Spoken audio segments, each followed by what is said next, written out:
Jesus went out from the temple and was going his way. His disciples came to him to show him the buildings of the temple. But he answered them, "You see all of these things, don't you? Most certainly I tell you, there will not be left here one stone on another that will not be thrown down." As he sat on the Mount of Olives, the disciples came to him privately, saying, "Tell us, when will these things be? What is the sign of your coming and of the end of the age?" Jesus answered them, "Be careful that no one leads you astray. For many will come in my name, saying, 'I am the Christ,' and will lead many astray.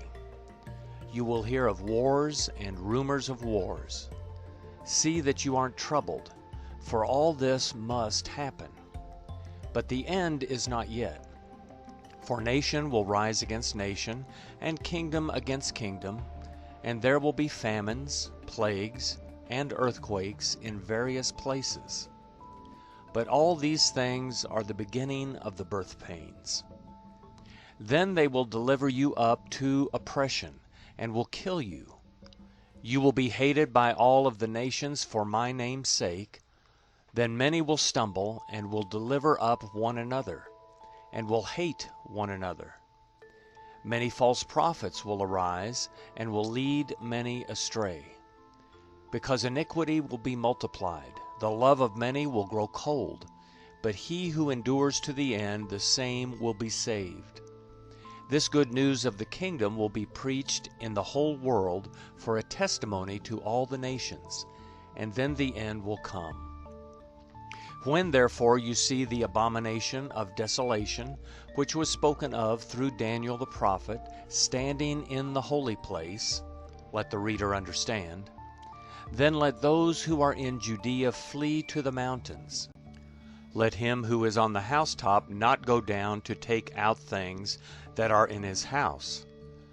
Let him who is in the field not return back to get his clothes. But woe to those who are with child and to nursing mothers in those days. Pray that your flight will not be in the winter, nor on a Sabbath, for then there will be great oppression. Such has not been from the beginning of the world until now, no, nor ever will be. Unless those days had been shortened, no flesh would have been saved. But for the sake of the chosen ones, those days will be shortened. Then if any man tells you, 'Behold, here is the Christ,' or 'there,' don't believe it. For there will arise false Christs and false prophets, and they will show great signs and wonders, so as to lead astray, if possible, even the chosen ones. Behold, I have told you beforehand. If therefore they tell you, 'Behold, he is in the wilderness,' don't go out. 'Behold, he is in the inner rooms,' don't believe it. For as the lightning flashes from the east and is seen even to the west, so will be the coming of the Son of Man. For wherever the carcass is, there is where the vultures gather together. But immediately after the oppression of those days, the sun will be darkened, the moon will not give its light, the stars will fall from the sky, and the powers of the heavens will be shaken. And then the sign of the Son of Man will appear in the sky. Then all the tribes of the earth will mourn, and they will see the Son of Man coming on the clouds of the sky with power and great glory. He will send out his angels with a great sound of a trumpet, and they will gather together his chosen ones from the four winds, from one end of the sky to the other. Now from the fig tree learn this parable.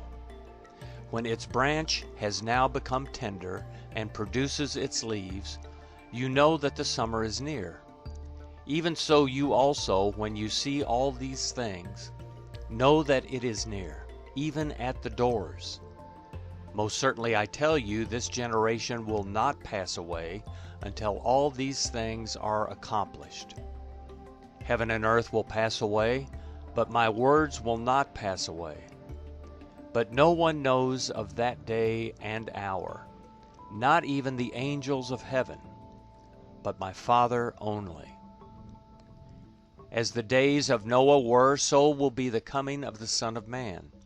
For as in those days which were before the flood, they were eating and drinking, marrying and giving in marriage, until the day that Noah entered into the ship, and they didn't know until the flood came, and took them all away.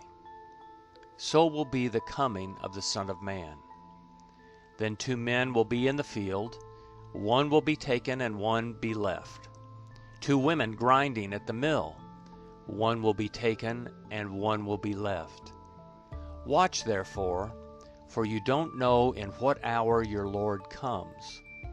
But know this, that if the master of the house had known in what watch of the night the thief was coming, he would have watched, and would not have allowed his house to be broken into.